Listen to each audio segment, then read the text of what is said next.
નમસ્કાર મિત્રો, સ્વાગત છે તમારું અમારી યુટ્યુબ ચેનલ ગુરુ જ્ઞાનમાં।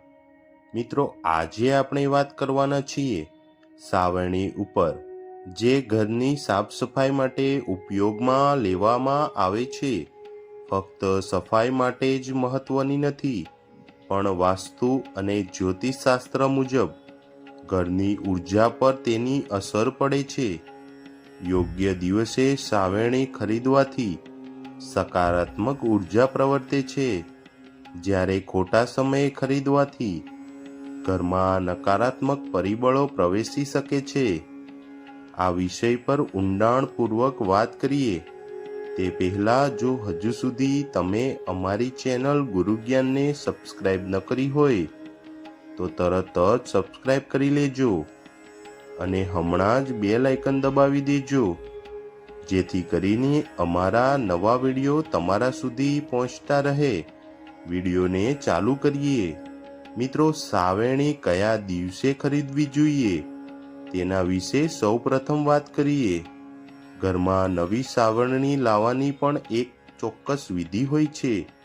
જ્યોતિષશાસ્ત્ર અને વાસ્તુશાસ્ત્ર અનુસાર કેટલાક ખાસ દિવસોમાં સાવરણી ખરીદવી શુભ માનવામાં આવે છે, જ્યારે કેટલાક દિવસોમાં તે અશુભ પ્રભાવ પેદા કરી શકે છે।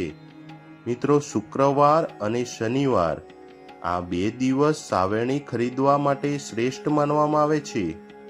શુક્રવાર માતા લક્ષ્મીનો દિવસ છે, જે ધન વૃદ્ધિ અને સાફ સફાઈ સાથે જોડાયેલ છે। શનિવાર શ્રી શનિદેવનો દિવસ છે, જે નકારાત્મક અને દુઃખોનું દૂર કરવા માટે યોગ્ય માનવામાં આવે છે। આ દિવસે ખરીદેલી સાવરણી ઘરમાં ધનની કમી ક્યારેય થવા દેતી નથી અને જીવનમાં નકારાત્મક ઉર્જા અને દુઃખોને દૂર કરી દે છે। હવે આપણે વાત કરીએ કે કયા દિવસે સાવરણી ના ખરીદવી જોઈએ। મિત્રો, સોમવાર અને ગુરુવાર આ દિવસોમાં પણ સાવરણી ખરીદવામાં કોઈ મોટો વાંધો નથી।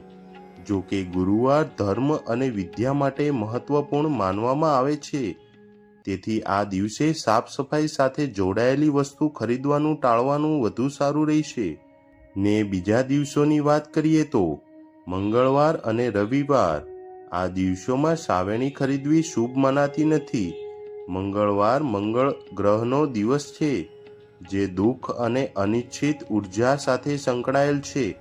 રવિવાર સૂર્યદેવનો દિવસ છે, જે આરોગ્ય અને આત્મશક્તિ સાથે જોડાયેલ છે। મિત્રો, હવે આપણે વાત કરીએ કે સાવરણી કયા દિવસે ફેંકવી જોઈએ। મિત્રો, વાસ્તુ અને જ્યોતિષશાસ્ત્ર મુજબ જૂની અને ફાટી ગયેલી સાવરણી યોગ્ય દિવસે દૂર કરવી ખૂબ જ જરૂરી છે, નહીં તો તે ઘરમાં ઉર્જા પ્રવાહને બગાડી શકે છે અને તેના કારણે ઘરમાં પૈસા ટકતા નથી। તે માટે તમારે શનિવારના દિવસે જૂની સાવરણી દૂર કરવા માટે શ્રેષ્ઠ દિવસ છે। શનિદેવ દુઃખ અને નકારાત્મકતાને દૂર કરે છે અને આ દિવસે જૂની સાવરણીની સામગ્રી કાઢી મૂકવાની ઘરના વાસ્તુ દોષને દૂર કરે છે। અને બીજા દિવસની વાત કરીએ તો બીજો દિવસ છે અમાવસ્યા।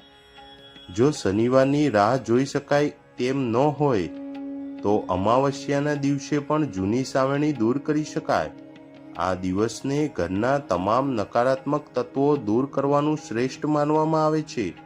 મિત્રો, બુધવાર અને ગુરુવાર આ દિવસોમાં જૂની સાવરણી દૂર કરવી અનુકૂળ માનવામાં આવતી નથી, કારણ કે તે ઘરના શાંતિ અને સમૃદ્ધિ પર અસરો પાડી શકે છે। મિત્રો, હવે આપણે વાત કરીએ કે ઘરમાં સાવરણી ક્યાં રાખવી જોઈએ। સાવરણીને રાખવા સ્થળ માટે ખાસ નિયમો છે। ખોટી જગ્યાએ રાખવાથી ઘરમાં નકારાત્મક ઉર્જા પેદા થઈ શકે છે। મિત્રો, દક્ષિણ અથવા પશ્ચિમ આ દિશા ઘરના વાસ્તુ અને સંપત્તિ માટે શ્રેષ્ઠ માનવામાં આવે છે। સાફ સફાઈની વસ્તુઓ માટે આ દિશા શ્રેષ્ઠ ગણાય છે। મિત્રો, સાવરણીને ક્યારેય પૂજાના સ્થળ એટલે કે મંદિરની નજીક ન રાખવી જોઈએ, કારણ કે તે મંદિરની પવિત્રતાને બગાડી શકે છે। તો મિત્રો, હવે આપણે વાત કરીએ કે સાવરણીનો ઉપયોગ ક્યારે અને કઈ રીતે કરવો જોઈએ। સફાઈ માટે યોગ્ય સમયે ઉપયોગ કરવો ઘરના ઉર્જા સ્તર માટે અગત્યનું છે. મિત્રો, સાફ સફાઈ સવારના સમયે એટલે કે સૂર્યોદય પછી ઘરની સાફ સફાઈ કરવી શ્રેષ્ઠ માનવામાં આવે છે. આ સમયે ઘરની ઉર્જા તાજગીરી ભરી હોય છે અને યોગ્ય રીતે સાફ સફાઈ કરવાથી ઘરમાં પોઝિટિવ વાઇબ્રેશન વધે છે. મિત્રો, સાંજના સમયે ખાસ કરીને દીવો પ્રગટાવ્યા પહેલા ઘરની લાઇટ સાફ કરવી શુભ માનવામાં આવે છે. આ ઉપાય ઘરમાં લક્ષ્મી પ્રવેશ માટે અનુકૂળ ગણાય છે. ખાસ કરીને મધરાત્રિ પછી સાવરણી વાપરવાથી ઘરમાં ખરાબ ઉર્જા પ્રવેશી શકે છે. મિત્રો, પૂર્ણિમા અને અમાવસ્યાના દિવસે ઘરની સાફ સફાઈ કરવી ખૂબ જ શુભ માનવામાં આવે છે. પૂર્ણિમાના દિવસે ઘરની ચમક અને તાજગી વધે છે, જ્યારે અમાવસ્યાના દિવસે ભૂત પ્રેત અને નકારાત્મક શક્તિઓ દૂર કરવા માટે વિશેષ સમય ગણવામાં આવે છે. સાવરણી ફક્ત એક ઘરગથ્થુ વસ્તુ નથી, તે ઘરની ઉર્જા પ્રભાવિત કરતું એક મહત્વપૂર્ણ તત્વ છે. યોગ્ય દિવસે ખરીદવું, યોગ્ય સમયે ફેંકવું, યોગ્ય જગ્યાએ રાખવું અને યોગ્ય સમયે ઉપયોગ કરવું અને બધા ઘરના સુખ શાંતિ અને સમૃદ્ધિ માટેનું મહત્વપૂર્ણ છે. જો આ નિયમોનું પાલન કરવામાં આવે તો ઘરમાં સકારાત્મક ઉર્જા પ્રવાહિત રહેશે અને જીવનમાં શાંતિ અને સુખ સંપત્તિ રહેશે. તો મિત્રો, તમને આ વિડીયો ગમ્યો હોય તો તમારા મિત્રો સાથે શેર કરો અને અમારી ચેનલને સબસ્ક્રાઇબ ન કરી હોય તો તરત જ સબસ્ક્રાઇબ કરી લો અને બેલ આઇકન દબાવવાનું ભૂલશો નહીં. મળીશું નવા વિડીયો સાથે. ત્યાં સુધી જય લક્ષ્મીમાં.